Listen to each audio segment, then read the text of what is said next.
சுழலும் கோள்கள் அவன் சொல் கேட்கும். அவனை தொழுதால் போதும் நல்லதே நடக்கும்.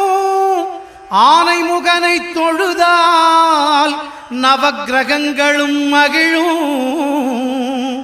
நல்லதே நடக்கும், நல்லதே நடக்கும்.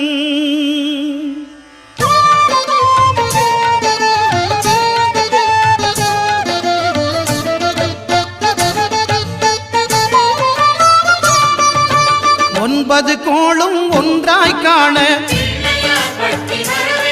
அங்கு கற்பகம் என்னும் கடவுளின் மெய்யில். ஒன்பது கோளும் ஒன்றாய் காண அங்கு கற்பகம் என்னும் கடவுளின் மெய்யில். சூரியன்